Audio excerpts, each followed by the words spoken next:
The red warning lights flashed across the command center at Luna Station as Commander Jake Phillips stared at the massive display screen. Strange signals were coming from deep space, and they were not from Earth. For months, his team had been picking up these alien messages, but today, something was different.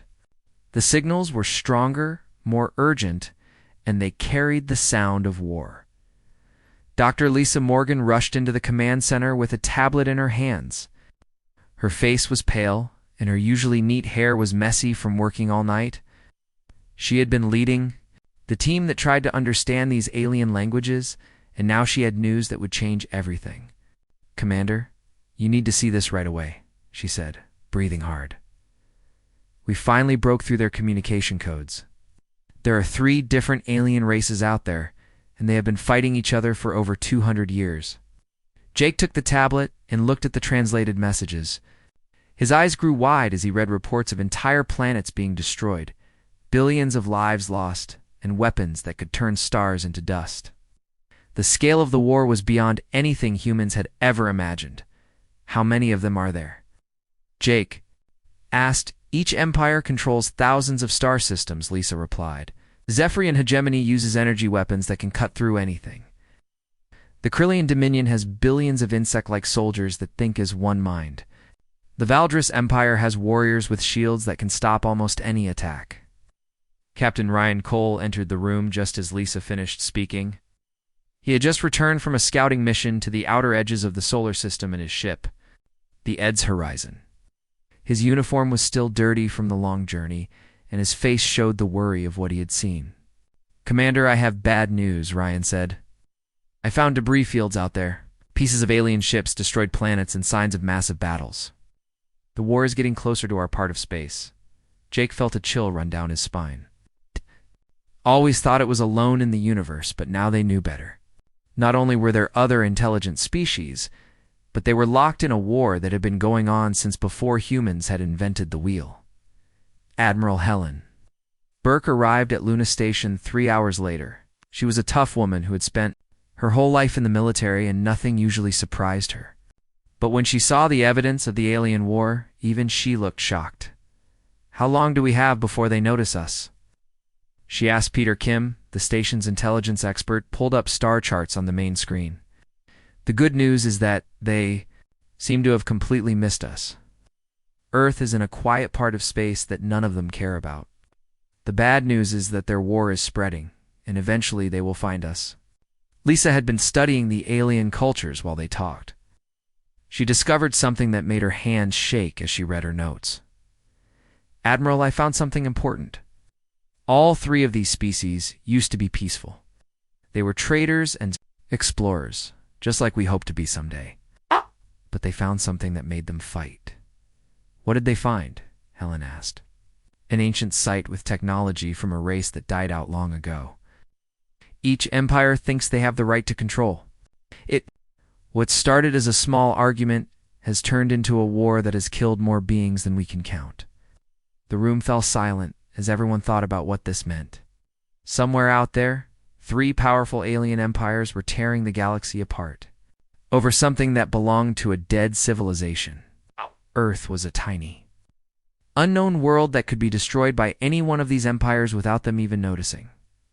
Jake looked at the star maps, showing the positions of the alien fleets. Red dots marked Zephyrian ships, blue dots showed Krillian forces, and green dots represented Valdris fleets. Between them were vast areas marked in black, showing star systems that had been completely destroyed in the fighting. "How do their technologies compare to ours?" Helen asked Captain Cole. Ryan shook his head slowly. "Admiral, any one of their smallest ships could destroy our entire fleet. Their weapons are centuries ahead of ours. Their shields can stop nuclear missiles like they were thrown rocks. If they wanted to destroy Earth, we could not stop them." Dr. Morgan had been quiet while she studied more of the alien messages. Now, she looked up with a strange expression on her face. "But they have a weakness," she said. "They have been fighting for so long that they can only think about each other. In all their communications, there is no mention of looking for new enemies or exploring unknown space. They are completely focused on their war." Peter Kim nodded as he understood what she meant. They do not know we exist because they are not. Looking for us? Every ship, every soldier, every weapon is pointed at their enemies. We are invisible to them. Admiral Burke walked to the large window that looked out at the stars. Earth was visible in the distance, a small blue dot that held all of human civilization. So we have a choice, she said. We can hide and hope they never find us, or we can do something about this war before it reaches our home. Jake joined her at the window.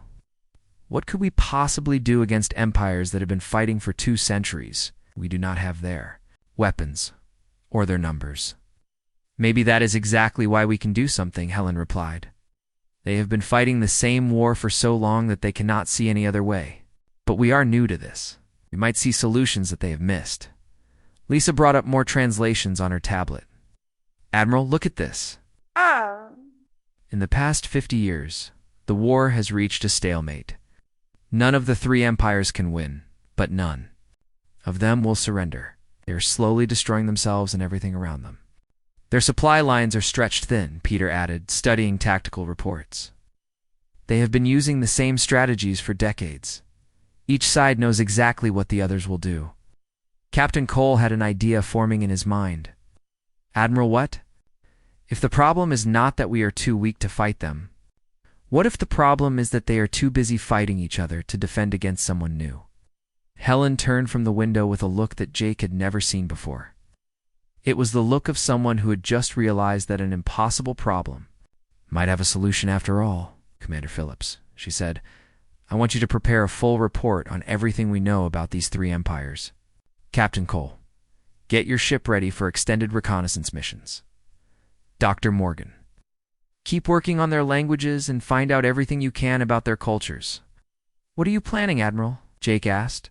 Helen looked back at the stars, where invisible alien fleets were destroying each other in a war that had lasted longer than all of human recorded history.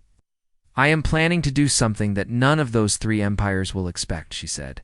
I am planning to end their war. The command center buzzed with activity as everyone began working on their new assignments. None of them knew if what they were planning was possible, but they all understood one thing. The galaxy was big enough for peace.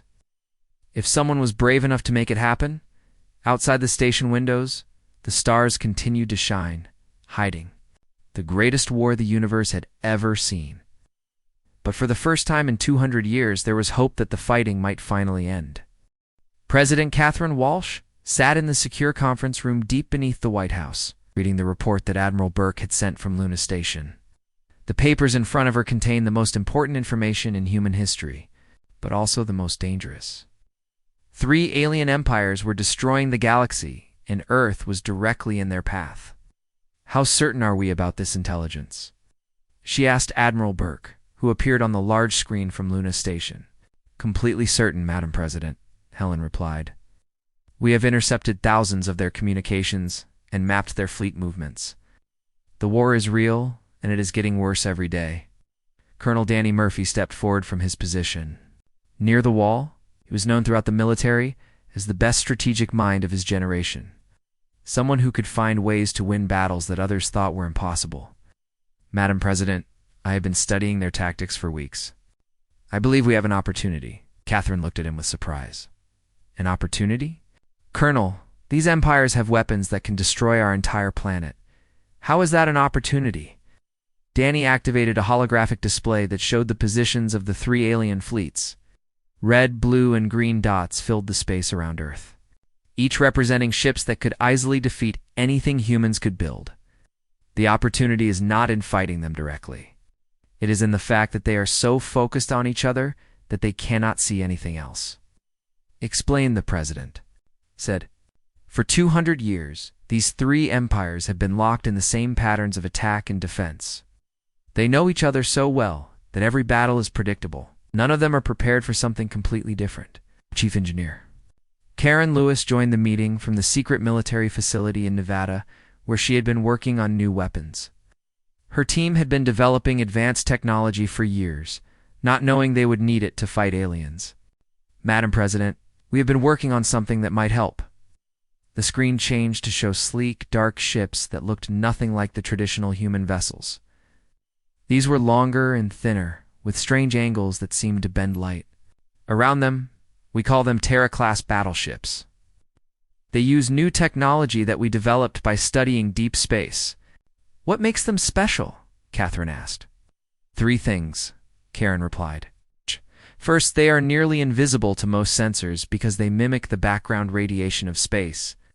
Second, they use kinetic weapons that punch through energy shields, like the aliens have never seen. Third, they have adaptive computer systems that learn from every battle. Admiral Burke nodded from Luna Station.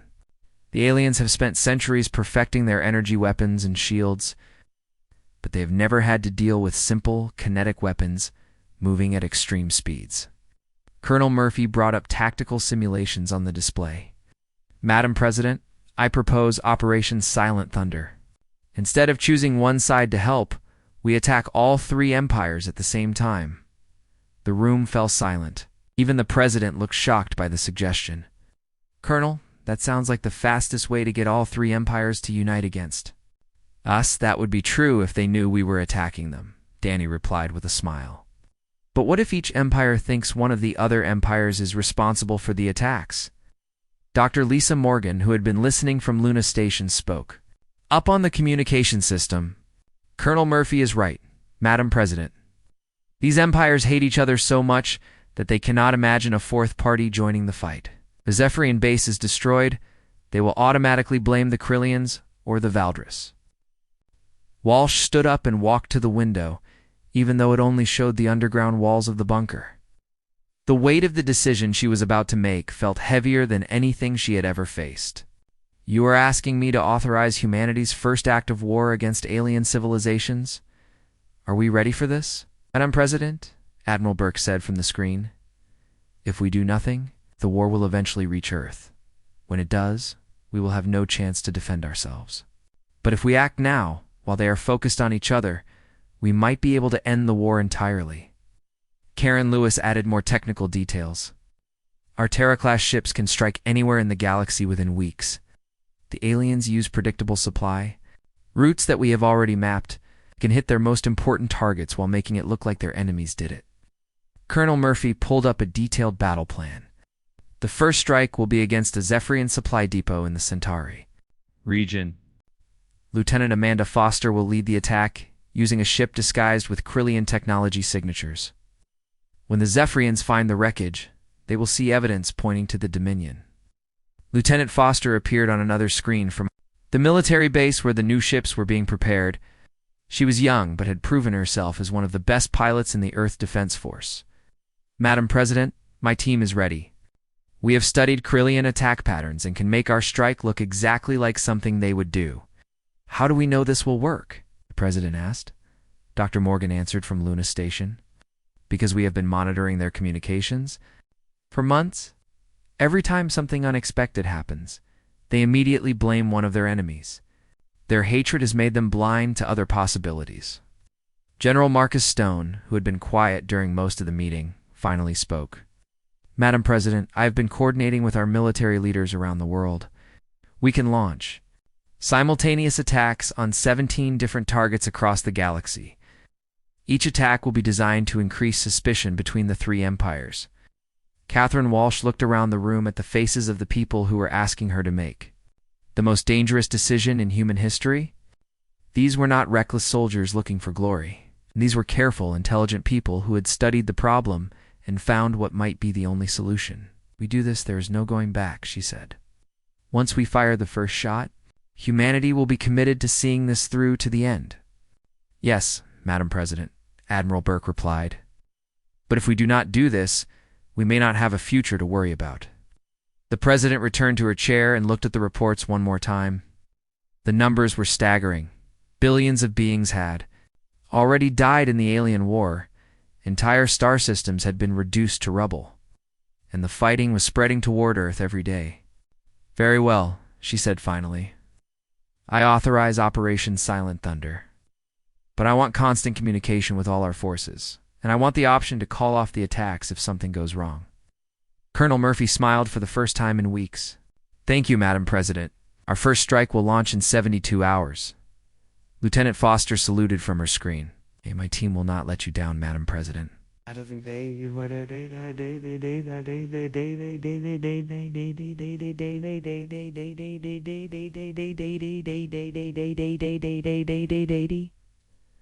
Zephyrians will never know what hit them. As the meeting ended and the screens went dark, President Walsh remained in her chair, staring at the reports. In 3 days, humanity would fire its first shots in a galactic war that had been raging since before humans had learned to write. The irony was not lost on her. The youngest species in the galaxy was about to try to teach the oldest ones how to make peace. Outside the bunker, the world continued as normal. People went to work, children played in parks, and families had dinner together. None of them knowing that their planet was about to join the greatest war in the history of the universe. But unlike the 3 alien empires, humanity was not joining the war to conquer or destroy. They were joining to end it. Lieutenant Amanda Foster gripped the controls of her Terra-class battleship as it approached the Zephyrian supply depot in the Centauri region. Her ship, the TDS Defiance, was invisible to alien sensors, moving through space like a ghost among the stars. Behind her, 3 more human ships followed in perfect formation, all disguised to look like Krillian vessels. "Target confirmed," whispered her weapons officer, Sergeant Mike Johnson. "The depot has enough supplies to feed a Zephyrian fleet for 6 months." Amanda checked her instruments one more time. Everything had to be perfect. If the Zephyrians suspected that someone other than the Krillians had attacked them, the entire plan would fall apart. "Remember, we use only Krillian-style weapons and leave behind their technology signatures. Make it look exactly like a Dominion raid." The attack lasted less than 10 minutes. Human kinetic weapons tore through the Zephyrian energy shields like they were made of paper. The aliens had never faced this type of assault before, and their defenses were useless. When the depot exploded, it created a light show that could be seen from 3 star systems away. "Krillian biomarkers deployed," reported Lieutenant Kevin Gray from the second ship.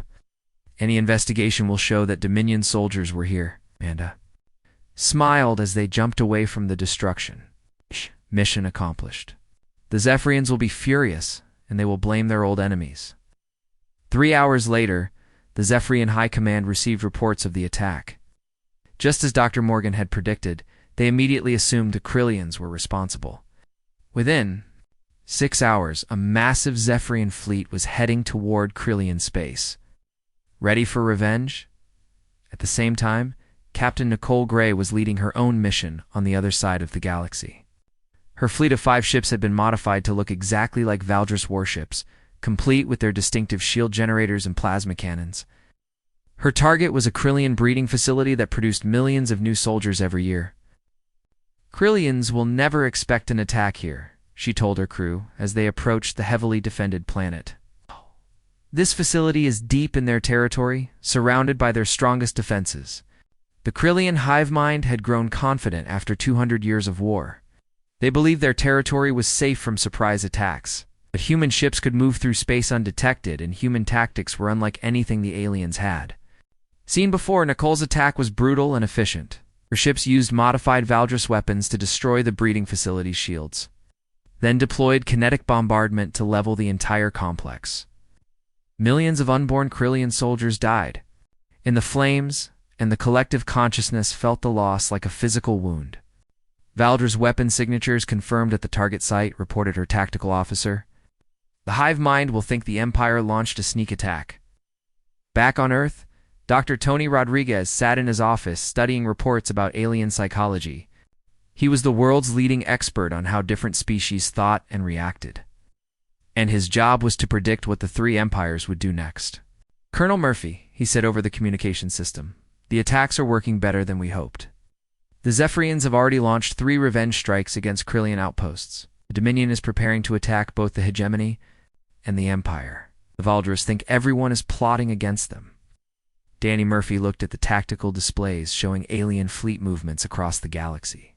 Red, blue, and green dots were moving toward each other in patterns that showed increasing aggression and paranoia. "How long before they start the big battles?" "Less than a week," Tony replied.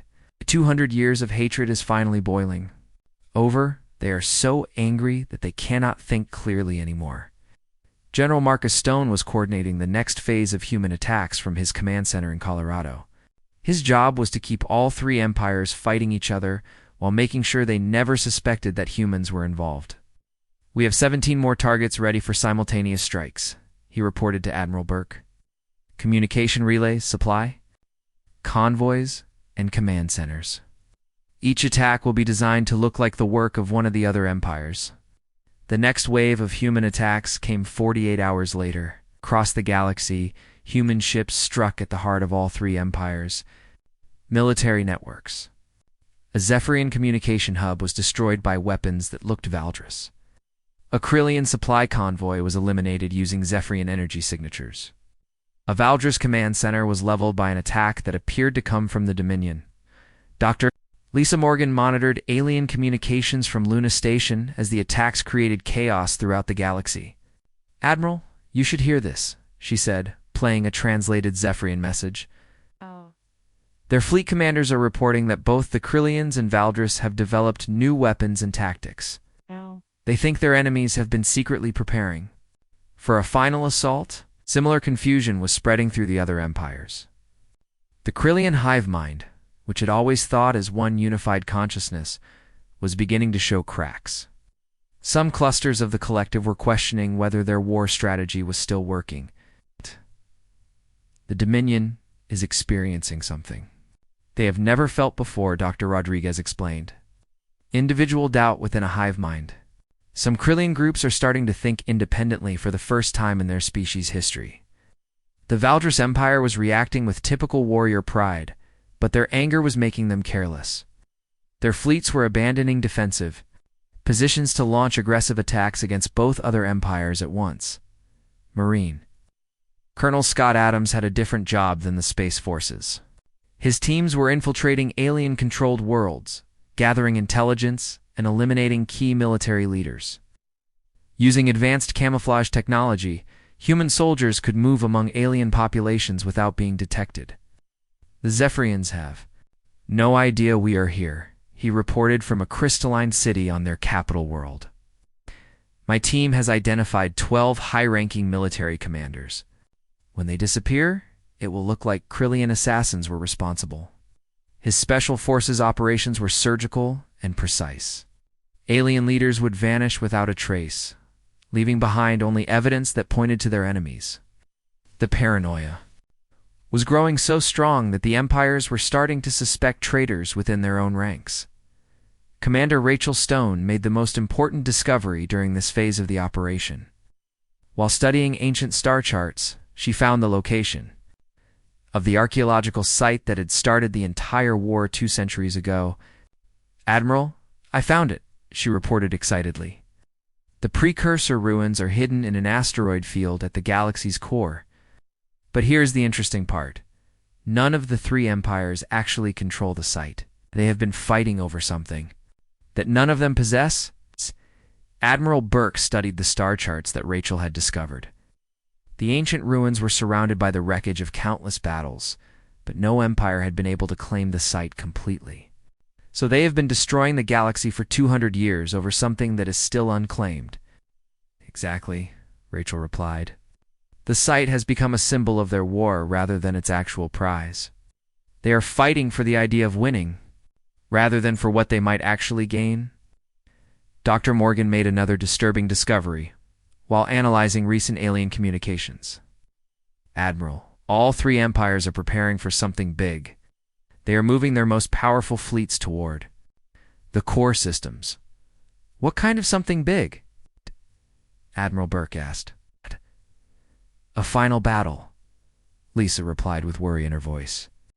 "They are planning to settle this war once and for all with one massive engagement. Every ship, every weapon, every soldier they have left will be involved." The implications were terrifying. If the three empires fought their final battle, the destruction would be beyond anything the galaxy had ever seen. Entire sectors of space might become uninhabitable for thousands of years, but the human plan was working. The three empires were so focused on destroying each other that they still had no idea that a fourth species had entered the war. Earth remained hidden and safe, while chaos spread across the stars. However, Admiral Burke knew that the hardest part was still coming. Making the empires fight each other had been relatively easy. The real challenge would be stopping them before they destroyed everything, including themselves. Captain Ben Taylor's deep space reconnaissance ship, the EDS Explorer, drifted silently through the asteroid field at the edge of Zephyrian territory. His mission was to monitor alien fleet movements, but what he discovered made his blood run cold. Through his ship's advanced sensors, he could see the largest gathering of warships in galactic history. "Admiral Burke, you need to see this immediately," he transmitted back to Luna Station. "The Zephyrians are moving everything they have toward the galaxy's core. I count over 3,000 ships, including their planet-killer vessels." Admiral Helen Burke stared at the tactical display as Ben's data streamed in. The scale of the fleet movement was beyond anything they had anticipated. "Captain, are you certain about those numbers?" confirmed Admiral. "And that's just the Zephyrians. Long-range scans show similar movements from Krillian and Valdris space. All three empires are mobilizing for something massive." Dr. Lisa Morgan had been working without sleep for 3 days, trying to decode the flood of alien communications. Her office at Luna Station was covered with translation charts and star maps. When she finally understood what the messages meant, she ran to the command center. "Admiral, they are planning the final battle," she said, breathing hard. "All three empires have decided to end the war with one last engagement at the precursor ruins. Every ship, every weapon, every soldier they have left will be there." Room fell silent as everyone realized what this meant. The three empires were about to fight a battle that would determine the fate of the galaxy. The winner would claim the ancient ruins, but the destruction would be unimaginable. President Catherine Walsh received the emergency briefing in the White House Situation Room. Vice President Nathan Clark and Secretary of Defense Alice Turner sat beside her as Admiral Burke explained the situation from Luna Station. "Madam President, our plan worked too well," Helen said. "We wanted them to fight each other, but now they are preparing for a battle that could destroy entire star systems. Weapons that can crack planets will be used in one small area of space."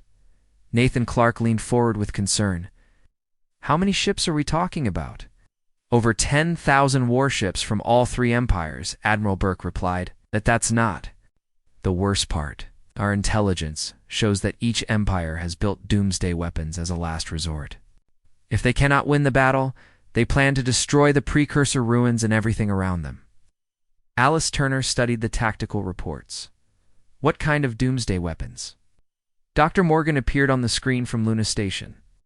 "Devices that can destabilize stars and create black holes. If all three empires use these weapons at the same time, the destruction could spread across hundreds of light years." President Walsh felt the weight of the decision before her. Humanity had started this escalation by attacking all three empires, and now they were facing the possibility of galactic genocide. "What are our options?" "We can continue hiding and hope that some of the empires survive the battle," Nathan suggested. "Earth would be safe, even if most of the galaxy is destroyed. Or we can reveal ourselves and try to stop them," Alice added. "But that would mean exposing humanity to three very angry alien empires." Admiral Burke had been thinking about this problem for hours. "Madam President, there might be a third option. Dr. Morgan has made a breakthrough in translating the precursor artifacts." Lisa appeared more clearly on the screen, holding ancient data tablets that human scientists had been studying. "Madam President, we finally understand what the precursor ruins actually contain. It's not a weapon or advanced technology. It's a peace treaty." The room erupted in surprised voices. President Walsh raised her hand for silence. "Explain that, Doctor." "The precursor civilization left behind a complete guide for how different species can live together without war. The ruins contain the history of how they solved the same problems that the three empires are fighting about now. The aliens have been destroying the galaxy over something that was meant to bring peace." Colonel Danny Murphy had been listening from his command post. "Madam President, this changes everything. If we can show the three empires what they are really fighting over, we might be able to stop the battle." "But how do we get them to listen?" President Walsh asked. "They think we are their enemies now." Admiral Burke had an idea that was either brilliant or completely insane. "We tell them the truth, all of it. We reveal that humans have been behind the recent attacks, show them proof of our involvement, and then explain why we did it. Clark looked shocked. Admiral, that sounds like suicide. All three empires will unite to destroy us. Maybe, Helen replied, but they are about to destroy themselves anyway. At least this way, there is a chance we can save everyone. Dr. Tawny.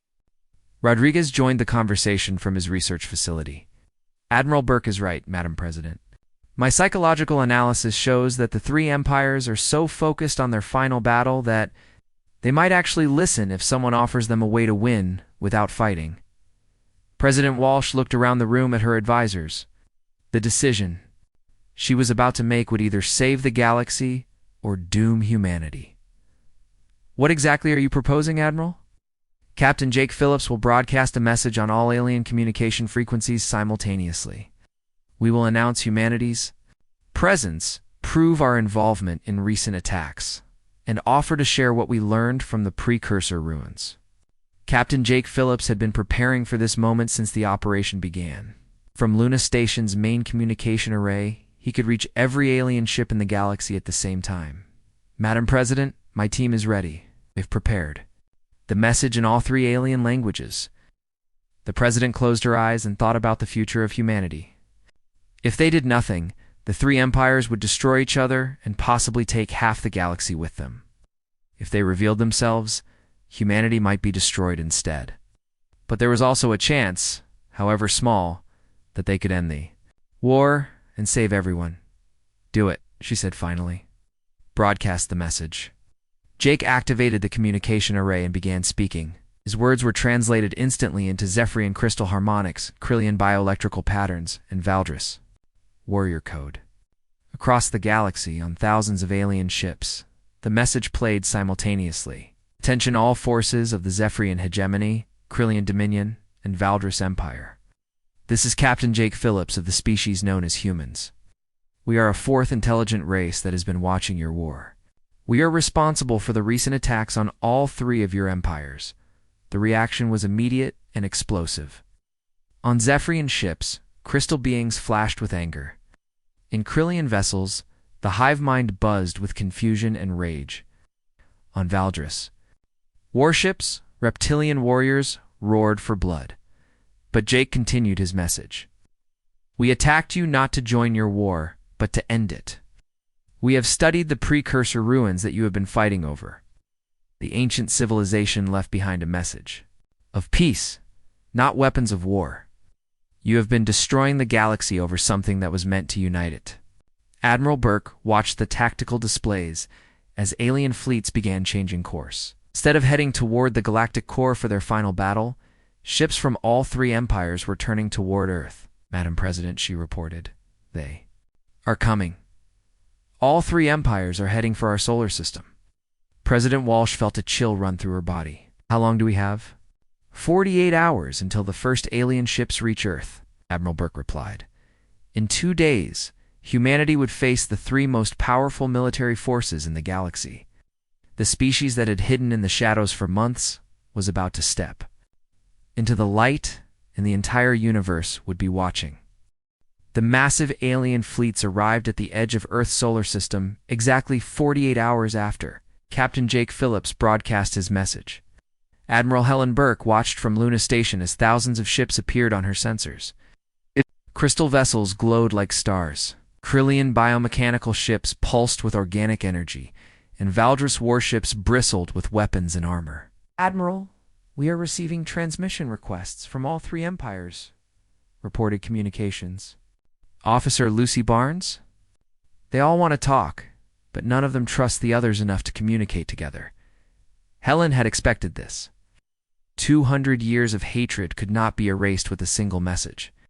Tell them we will meet with each empire separately, but only if they agree to keep their weapons powered down while in our solar system. President Catherine Walsh arrived at Luna Station aboard the presidential shuttle. She had decided that this moment was too important to handle from Earth. If humanity was going to reveal itself to the galaxy, their leader needed to be present. Madame President, Admiral Burke said as Catherine stepped onto the station. The Zephyrian Fleet Commander wants to speak with you first. Hi, Crystal Lord Zephthys. is requesting a face-to-face meeting. The first alien to ever set foot on a human space station was a being of living crystal that stood nearly 8 feet tall. Xerxes moved with careful grace, his body reflecting light and patterns that showed his emotions.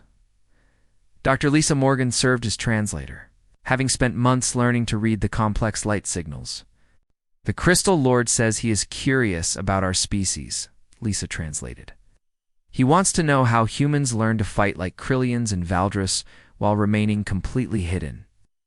President Walsh looked directly at the alien leader, showing no fear, despite being in the presence of a being who could destroy her planet with a single command. "Tell him that humans learned by watching. We studied all 3 empires for months before we acted." The crystal being flashed with colors that Dr. Morgan had never seen before. "He is surprised, Madam President. He says that in 200 years of war, none of the 3 empires ever tried to truly understand their enemies. They only focused on destroying them." Dr. Tony Rodriguez had prepared detailed psychological profiles of all 3 alien species. He joined the meeting to help explain human motivations.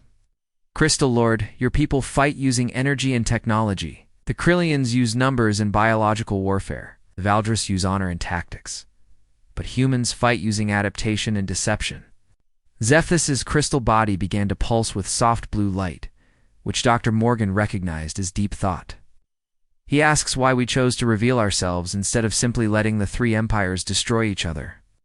President Walsh had been thinking about this question since the moment they decided to broadcast their message, because destroying your enemies would not solve the real problem. The real problem is the war itself. As long as it continues, everyone loses.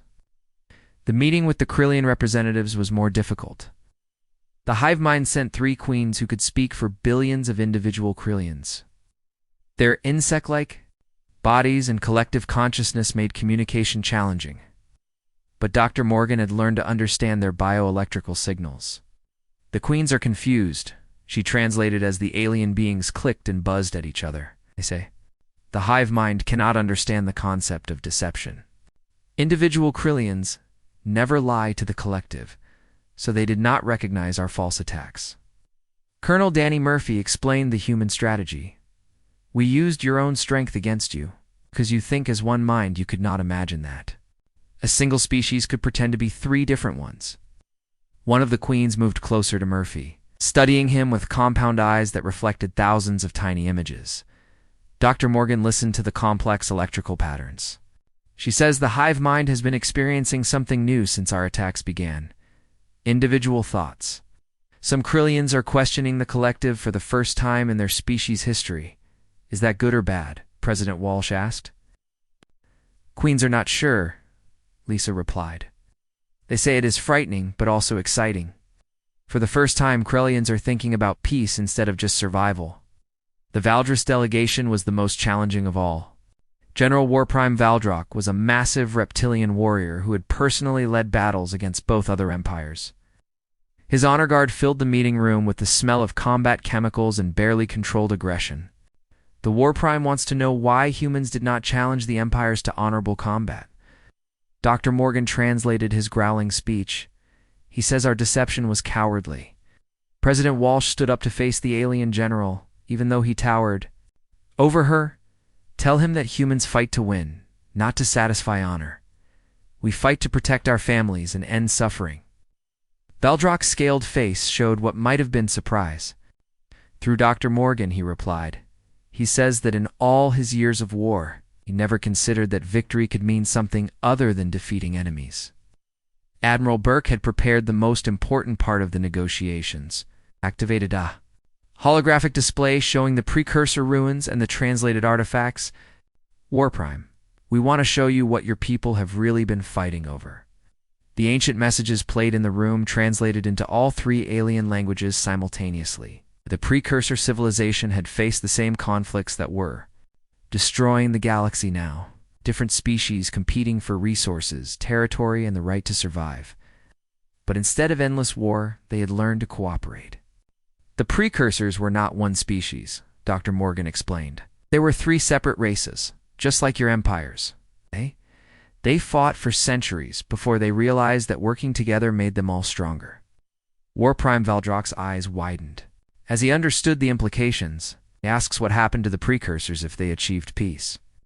They evolved beyond the need for physical existence, President Walsh replied.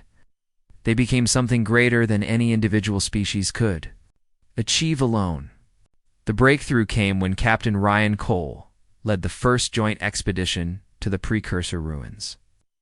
Representatives from all four species worked together to activate the ancient technology that had been dormant for thousands of years. Human engineers, Zephyrian energy specialists, Krillian biotechnicians, and Valdris tactical experts combined their knowledge. The ruins are responding, reported Chief Engineer Karen Lewis from the expedition. The precursor systems are coming online for the first time since the war began. What they discovered changed everything. The ancient site contained not just a peace treaty, but the complete history of galactic civilization. The precursors had foreseen that younger species would repeat their mistakes, and they had left behind a guide for avoiding the same tragic path. The formal peace treaty was signed at the United Nations headquarters in New York City. Representatives of all four species gathered in the same room where humans had once tried to solve their own conflicts. Admiral Burke was appointed as the first director of the new Galactic Peace Council. Today marks the end of the longest war in galactic history, President Walsh said as the ceremony was broadcast to billions of beings across the galaxy. But more importantly, it marks the beginning of a new era of cooperation and understanding. Spoke for the Zephyrian hegemony, his crystal body glowing with hopeful colors. Humans have taught us that strength comes not from defeating enemies, but from understanding them. The Krillian queens buzzed in harmony as they signed the treaty. The hive mind has learned that individual thoughts make the collective stronger, not weaker. War Prime Valdrak raised his ceremonial sword in salute. True honor comes from protecting all life, not just destroying enemies. 5 years later, Colonel Scott Adams stood on the observation deck of New Geneva Station, built at the site of the former battlefield near the precursor ruins. The station had become a center for interspecies cooperation, where beings from all four civilizations worked together to solve galactic problems. Ships from Earth, the Hegemony, the Dominion, and the Empire docked together in peaceful harmony. Children from all four species played together in the station's parks. Scientists shared knowledge that advanced everyone's understanding of the universe. Dr. Lisa Morgan, the director of interspecies communication, joined Scott at the observation window. "Sometimes I still cannot believe we did it," she said. "A few months ago, those empires were ready to destroy the galaxy. Now they are building it together." Scott nodded as he watched a group of human and alien engineers working together on a new exploration vessel. I think that was always humanity's real strength. We were not stronger or smarter than the aliens. We just saw possibilities that they had forgotten existed. The galaxy was finally at peace, not because one empire had conquered the others, because a small blue planet had reminded everyone that cooperation was stronger than conflict. The day humanity entered the war was indeed the day the alien empires crumbled, but from their ruins had risen something far more beautiful, a united galaxy where all species could thrive together.